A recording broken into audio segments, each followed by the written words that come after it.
explain a sci-fi film called Hollow Man. Spoilers ahead. Watch out and take care. Inside a military-sanctioned research lab, a rat inadvertently scurries into a cage in search of food and water, but instead of finding sustenance, it becomes prey to an unseen predator. The invisible beast only becomes perceptible when the rat's blood taints its sharp fangs. Elsewhere, Dr. Sebastian Kane works overtime in his apartment to develop a formula to reverse a procedure that turns a subject invisible.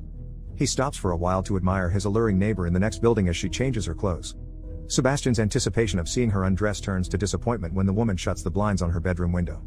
As he paces around the apartment, he suddenly comes up with a breakthrough, so he immediately tests it on the computer. Not long, he calls his colleague and ex-girlfriend Linda McKay to report his success. During a video call, he notices a man on Linda's bed and asks who it is, but Linda turns the camera away from the bed, noting that her love life is no longer Sebastian's business.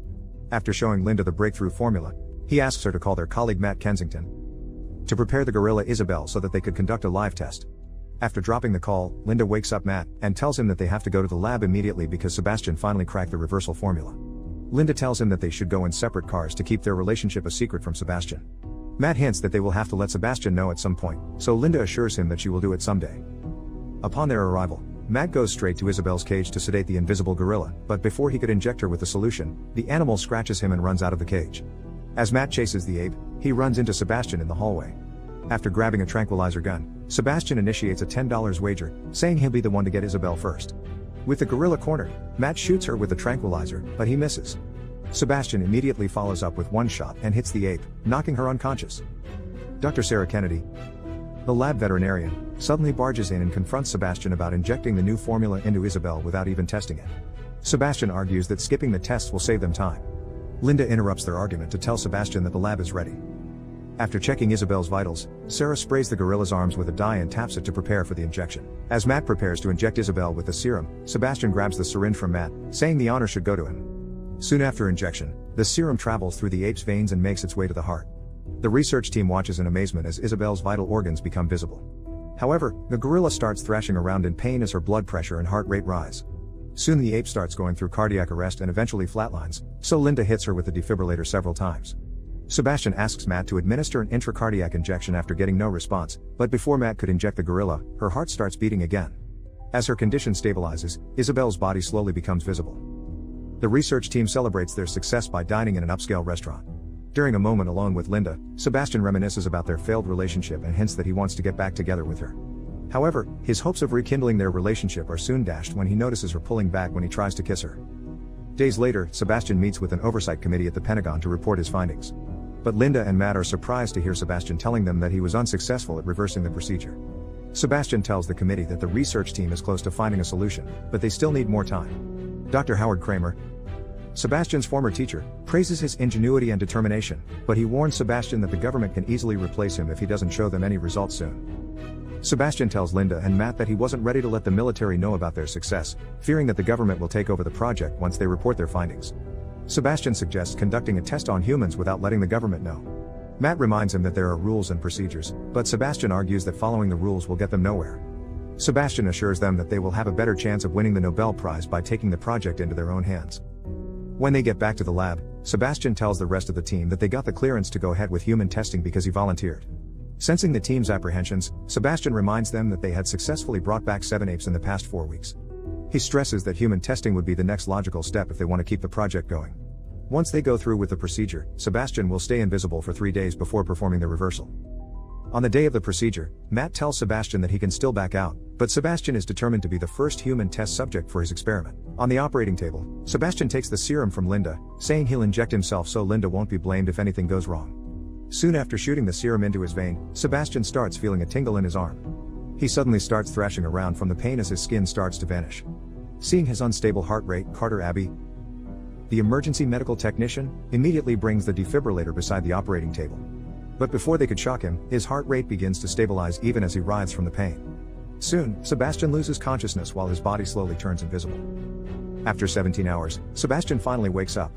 Overwhelmed by the brightness, Sebastian tells Linda to turn off the lights, noting that he can't shut his eyelids. Linda points out that Sebastian can still see when he shuts them because they are now transparent. Sebastian immediately walks to a mirror to see if he has really turned invisible. He then walks with Matt and Linda to the lab to let the rest of the team marvel at his invisibility. Later on, Linda informs Sebastian that one of the team members will be staying with him if he needs anything. The rest of the team will be on alert so that they could run back to the lab within 30 minutes. Before leaving, Linda tells Sarah that Carter will come by at 6 in the morning while she will be back by 8. While Sarah sleeps, Sebastian approaches her and caresses her hair, trying to find out if she's awake. Not long, Sebastian starts unbuttoning her shirt and touches her inappropriately. When Sarah wakes up, she notices her unbuttoned shirt, so she asks Sebastian if he's in the room with her. When she looks at the monitor, Sebastian is not in his bed, but he gets back and lies down as soon as Sarah turns around. The following morning, Sarah tells Linda and Matt about her suspicion that Sebastian had done something to her while she was asleep. However, Sarah tells them not to confront Sebastian because she is still not sure if anything happened. When Matt asks Sebastian about his absence from his room, Sebastian explains that he went out to get coffee. 3 days after the procedure, the team prepares Sebastian for the reversal. After Matt injects him with the serum, Sebastian starts breathing heavily, telling them that something is wrong. Soon, he thrashes around the table and breaks free from the straps, so Matt and Carter hold him down. However, Sebastian still manages to get up from the table after throwing Carter across the room and kicking Matt in the face. His body becomes visible for a moment, but he drops to the ground and becomes unconscious. By the time they bring him back to the table, Linda discovers that Sebastian no longer has a pulse, so Matt performs CPR on him. His pulse eventually returns, and his body slowly becomes invisible again. When Sebastian wakes up hours later, Linda tells him that he almost died. Sebastian tells Linda that he needs to make some adjustments if he's going to remain invisible, so they make a latex mask to make him visible as he walks around the lab. Over the next few days, Matt desperately tries to figure out how to reverse the procedure without killing Sebastian. After 10 days of invisibility, Sebastian becomes frustrated from undergoing several tests and being confined to the lab. One night, he decides to go out when Carter is the only one at the lab watching over him. Failing to stop Sebastian, Carter immediately calls the other team members to alert them about Sebastian's departure. While driving on the road, he decides to have fun with 2 kids in a car by showing them his empty eye sockets. Linda asks Matt to go to the lab while she checks out Sebastian's apartment. When Sebastian gets home, he notices his neighbor at the next building changing her clothes. He hesitantly decides to take advantage of his invisibility and go to the next building to see the woman up close. Sebastian rings the bell several times until the woman opens the door and comes out of the room. When she gets back inside, Sebastian observes the woman combing her hair. He then moves the mirror several times, causing the woman to look around the room in a panic. As she turns away from him, Sebastian starts forcing himself on her. Linda soon arrives at Sebastian's apartment and finds his mask and clothes on the bed. After having his way with his neighbor, Sebastian looks out the window and sees Linda in his apartment. He waits until Linda leaves before returning to his home. Back at the lab, Frank Chase, the lab technician, hands out tranquilizer guns to the rest of the research team as they prepare to look for Sebastian outside. Sebastian soon arrives and tells them that he only went home to pick up a few things. Linda tells him that she'll go straight to the committee if he tries leaving the lab again. Linda tells Matt about her concern that the invisibility has now started to affect Sebastian's mind because he has been invisible far longer than the animals. While Carter performs some physical tests on him, Sebastian confesses that he messed with a woman while he was outside, and he liked it. A few days later, Matt calls Linda to tell her that he had a breakthrough. However, the process breaks down during a simulation at the lab. Sebastian expresses his frustration to Linda that he cannot take advantage of his invisibility, adding that he has become a prisoner at the lab. When Linda tells him that he's not a prisoner, Sebastian points out that Linda can freely go outside and be with her boyfriend while he's stuck in the lab. Later that night, Sebastian grabs a piece of electronic equipment at the lab and installs it in the camera inside his room to run a video loop of himself sleeping on the bed. He decides to visit Linda's apartment and finds out that she's been dating Matt. As Matt and Linda begin to make love, Sebastian breaks the window next to the bed, interrupting them. Linda calls the lab to find out if Sebastian has escaped, but Frank tells her that he's in bed. Sebastian goes back to the lab, enraged with jealousy. While pacing around the facility, he gets annoyed by the barking of the invisible dog, so he grabs it and slams it on the walls of the cage until it dies. When Sarah confronts Sebastian about the dead animal, he claims to be asleep when it died. After going through the video security footage, they conclude that Sebastian never left the room. While Linda is working at home, she's suddenly disturbed when she hears noises all over the room, so she runs to the lab to see if Sebastian's there. Linda sees him lying in bed on the video monitor, but she doesn't find him in his room. She realizes that he's been running a video loop of himself in bed, so she calls everyone in the team to get back to the lab. Meanwhile, Sebastian walks around the parking lot, observing the research team as they arrive. Matt and Linda visit Dr. Kramer to report Sebastian, but unbeknownst to them, Sebastian followed them there. After they leave, Sebastian attacks Dr. Kramer by the pool and drowns him. Dr. Kramer calls out to his wife for help, but by the time she gets to the pool, Dr. Kramer is already dead. When Linda arrives at the lab the next day, she tries to call Dr. Kramer, but she finds out that he drowned in the pool the previous night. She tries calling another member of the oversight committee, but the phone lines are suddenly disconnected. Matt and Linda try to leave the lab, but the security system won't let them use the elevator. Soon, the research team learns that their access codes inside the lab have been revoked. As the team starts searching for Sebastian, Janice Walton, the lab tech, falls behind while she grabs a thermal goggle. Sebastian suddenly appears at the door and strangles her with an IV line. She screams, but her voice is drowned out by the noise of the screeching animals in their cages. Failing to find Kramer, Linda uses the intercom to tell Sebastian that the committee already knows what he did. But Sebastian reveals that he killed Kramer the previous night before he could tell anyone about him. Soon, the team realizes that Janice is missing. Using their thermal goggles, they discover her lifeless body inside a locker.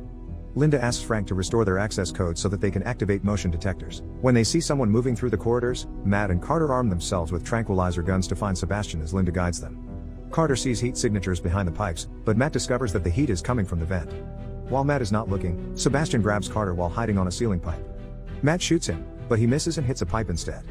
As Matt continues to shoot, Sebastian flings Carter toward the wall. Carter hits the corner of a metal box by the pipes, cutting a major artery and causing massive blood loss. Sebastian surrounds himself with heat emanating from the pipes, rendering Matt's thermal goggles useless. After running out of tranquilizers, Matt grabs a fire extinguisher to use it against Sebastian. With the smoke from the fire extinguisher, Matt is able to see Sebastian, but he still struggles to hit him. Sebastian knocks Matt to the ground with a punch and a kick, but Linda arrives to take him to safety. Sarah learns that Carter has lost a lot of blood, so she grabs several bags of blood from the walk-in fridge. Before she could get back to Carter, Sebastian locks her in, so she splashes the blood all over the floor to see Sebastian's footsteps. She manages to douse Sebastian with blood, but Sebastian tackles her and shoots her with a tranquilizer gun. Not content with knocking Sarah unconscious, Sebastian breaks her neck, killing her instantly. Carter soon dies from severe blood loss while Frank waits for Sarah to get back. Frank leaves Carter's dead body behind and goes with Matt and Linda to find Sarah. When they discover her body in the walk-in fridge, Sebastian emerges and stabs Frank with a crowbar. Afterward, Sebastian stabs Matt with a metal bar in the lower chest and locks him and Linda inside the fridge. Sebastian goes back to his room to wear his mask and prepare to leave the lab. Linda patches up Matt's wound with duct tape and escapes from the fridge using a magnetized metal drawer handle. She then drags Matt out of the freezer and lights a fire to warm him up. Meanwhile, Sebastian gathers up some chemicals to create an explosive to blow up the lab and cover up his crimes. He puts the chemicals in a centrifuge and sets the timer for 5 minutes before heading to the elevator. Upon reaching the lift, Linda stops him and sets him ablaze with a flamethrower. She slides down to the floor to stop the elevator doors from closing and continues shooting flames at Sebastian. After walking out of the lift, Sebastian slowly peels away his singed clothes, making him invisible again. Linda uses the remaining fuel on the flamethrower to activate the sprinklers. Sebastian manages to sneak up on her and subdue her, but Matt comes to her rescue, knocking Sebastian out with a crowbar. Sebastian tries to hit Matt with the crowbar, but Matt fends him off, causing him to hit a fuse box. As Sebastian gets electrocuted, his body becomes partially visible.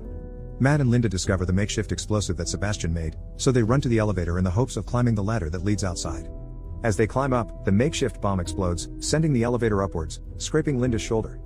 The elevator is then pulled back down, but it stops just before it hits Matt. As they start climbing the ladder again, Sebastian pulls Linda back down. Linda and Sebastian fall on the elevator, which is hanging only by a thick wire. As Linda struggles to break free, and Sebastian steals one last kiss, telling her that it's for old time's sake. While they kiss, Linda grabs the wire holding up the elevator and uses her foot to disconnect it. Linda hangs onto the wire as she watches Sebastian fall to his death down the elevator shaft. Linda and Matt soon emerge from the burning building as firefighters scramble to put out the flames. Before Sebastian turned invisible, the research team managed to tolerate his arrogance and extreme competitiveness. More of his bad qualities seemed to turn up soon after becoming the test subject of his own experiment. He immediately mistreated Sarah the first night he became invisible. When the reversal procedure failed, he grew agitated from being confined in the lab, so he decided to break protocol and leave. With no one to stop him outside, he takes advantage of his invisibility and assaults his neighbor. Sebastian's obsession with Linda also grew out of control throughout the experiment. Although he's not in a relationship with Linda, he killed an innocent dog in a jealous rage when he discovered her relationship with Matt. Out of all his bad traits, the deadliest so far has been his ambition. In an effort to preserve his career, he killed his mentor Dr. Kramer, and he created an elaborate plan to blow up the lab, with all his colleagues trapped inside, to destroy all the evidence of his crimes. If it wasn't for Linda and Matt, he might have succeeded.